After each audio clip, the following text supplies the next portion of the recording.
Everybody, how's it going? Dale here. Today we are talking about the size of the iPhone 12, 12 mini, 12 Pro, and 12 Pro Max. Which one should you get? Which one is best? Is there really a difference between them all? Well, here we have the three. The 12 Pro is the same size right here as the 12, so this will act as both right here for the size comparison. This is the Pro Max, and then of course we have the mini right there.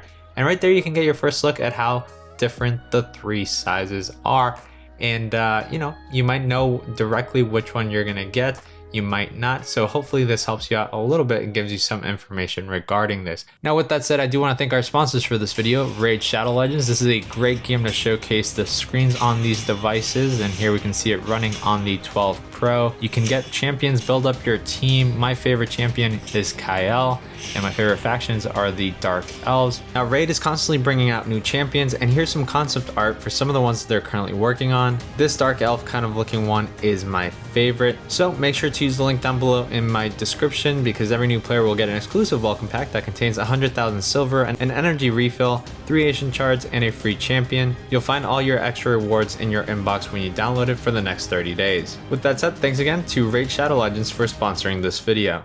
One of the first things that I want to talk about is the feeling of these devices. How does each one feel when I use each device? The most comfortable one for me to actually type on is the 12 Pro. It's actually even more comfortable for me to type on than last year's 11 Pro because it's just a little bit wider and it helps me not make as many misses right here when I'm typing. The 12 mini is not hard to type on, but I do have to kind of crunch my fingers and do this thing here, which doesn't feel as comfortable as being able to type, comfortably with the wide screen on the 12 Pro. Now on the Max, it's actually almost the exact same thing as the mini, as in quite in the opposite way though. I have to go too far out and then I start making mistakes like that, in which case I actually prefer typing on the mini than I do on the Max, especially since on the mini I can actually just hand hold it with one hand, and then you can just one hand hold it like this and type very easily with just one hand like that if you so please, and that's actually quite fun.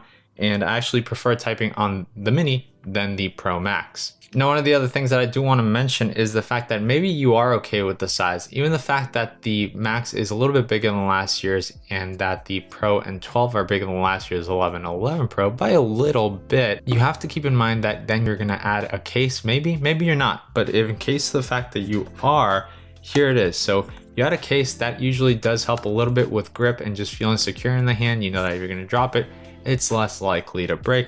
However, depending on the case, you might make it too bulky, and then it might become an issue with how big or thick the phone is.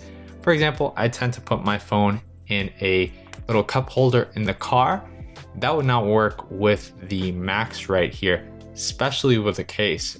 While with my Pro right here, it does work, and when I put a case on it, it barely works. So it needs quite a thin case, and I believe this leather case is the max I can put on before it doesn't work on my little cup holder in the car. So definitely something to keep in mind, even if you want the bigger phone, because what I want is the big 12 Pro Max right here. I would love to edit like videos if I wanted to, or photos and everything on this large screen on the go, make some stuff on Procreate. One of my arguments for the mini is if you have an iPad, then this is just your little phone to reply to messages and stuff, and then when you watch media and content and stuff like that, you can use your iPad, and then you kind of have the best of both worlds. I would also like to note that it's actually very important how they feel in your hand. Like, do they feel secure? And this one feels secure in my hand. The Max doesn't really feel secure in my hand. I can't flip it without feeling like, I have to be kind of careful with it. Meanwhile, the mini right here, I just feel like I could toss this thing in the air, play around with it, and never drop it. It's just so tiny and nimble. You can fidget with it, and it's just easy to use. It's nice, and it just feels like something that gets the job done. It's a tool, it does the job, and then you can put it away. Meanwhile, the Max, to me, does not feel like that. It feels like a whole thing of its own, like you're pulling out an experience and you're using that. If you want one device to rule them all, you don't have an iPad and all that, then this device is of course gonna do it for you, and it's gonna be incredible with that very large display. It's, I believe, 6.7 inches, so it is quite large. As far as a size comparison here, so you can see it compared to other things, here is the Max compared to a Nintendo Switch. So if you have one of these, go ahead and grab it. And you can see here, I'll put it to the edge right there. It's quite big. With the case, it's almost as big as this whole section that has no Joy-Cons. So something to keep in mind. Let me go ahead and right on top of this, try to stack the Pro. And then on top of this, try to stack the Mini. Just to give you an idea, hopefully you have one of these to kind of measure up and see the difference. If not, let's go ahead and compare it to something else. And that is just a little AirPod case. A lot of people have AirPods here. Let's see right there. You can see the difference there. Maybe it gives you an idea, maybe not. Maybe I'm doing useless comparisons here, but right here is an AirPod case right in front of the 12 mini. And you can see that it's very, very, very, very small. One of the other things I want to talk about here is the leather wallet. On the mini, it fits perfectly. It's like a match made in heaven. It just feels great in the hand, and it doesn't feel like it's gonna fall or budge off or you're gonna lose it as easily as it does on the slightly bigger models. When we put it on the 12 here, 12 Pro, it has a little bit of an edge here. It's still quite fine to hold, but nowhere near as nice. And sometimes you can tend to kind of move it around and budge it around just because of that extra space that you have. With the Max, I just do not see this happening. It's very easy for this to come off and budge around when compared to the other one, just because when you're holding the phone, the case is kind of just in its own section there. You're not really grasping the case. It's not thick enough to add a little bump or anything. So that's just an extra little tidbit there with that. All right, so here we have all the screens on, so you can see them with the screens on. Of course, the best one to watch movies and everything on would be the Max. You're gonna get the best speakers. You're gonna get the largest display. Let's go here into the App Store there so you can see this. Oh, let me get the same exact screen so you guys could see a little bit more of the difference you see between each screen. You get a little bit more space, not by much. The biggest change here is with the Max. I think, again, the Max is the way to go if you just want one device and you're only going to be using one device. You want to draw on it, you want to watch movies and everything on it. That's really great. And if you can manage and it works in your pocket or whatever you carry it on, then that is a really awesome device to have. If you're just looking for something that gets the job done, I think if you can go for the Mini, that would be amazing, because this thing, again, it feels like a tool. It is something that you use it for a task and then you put it away. And when it's away, it's not disturbing you. It's not moving around in your pocket all big and you have to readjust it or anything.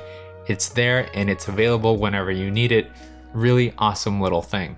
And of course, the 12 and the 12 Pro are right in between, still being a little bit bigger and going towards the bigger side because it's bigger than last year's 11 Pro, the 10 and the 10S. So it's not going to be quite super manageable for most people, but it is going to do kind of a jack of all trades where it's still not too huge. It's going to fit in the cup holders. It's going to fit in different places and still give you a large enough screen. So that's why I went with that one. As far as the specs go between the three, I would not really consider that at all. The extra camera that you get with the Pro isn't really a big deal. Unless you know that you need it, then just forget about it. Do not consider that in your thing. I would also just not consider the fact that the Max has a slightly better camera array compared to all of the other ones. That's just silly. You'll see a lot of YouTubers hyping that up on videos and they're just basically tooting Apple's horn at this point. It's just a little bit better. We've seen that in the past with like the 6 Plus or whatever, whenever we got the dual cameras instead of just one. It's a little bit of a extra little feature there that Apple can market, but you're not going to see major changes in the pictures or anything. Any pictures you see online taken with the Pro Max that are hyped up like that, they could have taken them on the 12 mini or on the Pro or on the normal 12. So don't think you're getting an inferior phone because you're getting a smaller size. You're getting an incredibly capable phone in any of these, regardless of the size or anything, because none of these are being held back by anything. All of them have OLED displays. They all have Face ID. They all have beautiful displays. And I think whatever you choose, you're not going to be disappointed, and they're all really, really great. So yeah, hopefully some of those shots and everything I showed you and talked about here helps you out a bit when choosing a size of a phone.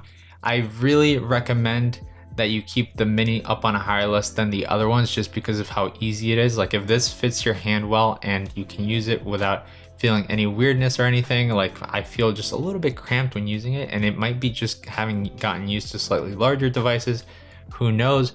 But if you can get this one, this is just an incredible little phone that has some magic to it, and I definitely prefer this over having an extra camera and a slightly better camera on something like the Pro Max. This one has something that you can't really explain when you hold it. It gives you just like happiness for some reason, and I think it's just due to the fact that it's just so small, and it reminds me of you know, like over 10 years ago when we had not even small phones. This is a normal size phone, what it used to be. We just got really big with phones over time. So definitely consider that mini. I would second guess yourself if you're going for the Max. Just make sure that is what you want, because if you haven't used the 12 and the 12 Pro, I highly recommend it. It's still a bigger screen than the 10 and 10S. It's closer in size to previous year's Maxes as far as the screen goes. So it might be plenty big enough for your needs, and you won't have to carry around something so big. So consider these two first, and then be like, you know what, I do need that larger screen and I can make use of it, and then go for the Max, because not only are you doing that, you're also paying more money. So if you can save some, then why not? But that pretty much settles it for this video. Thank you for watching, and I'll catch you guys in the next one. Goodbye.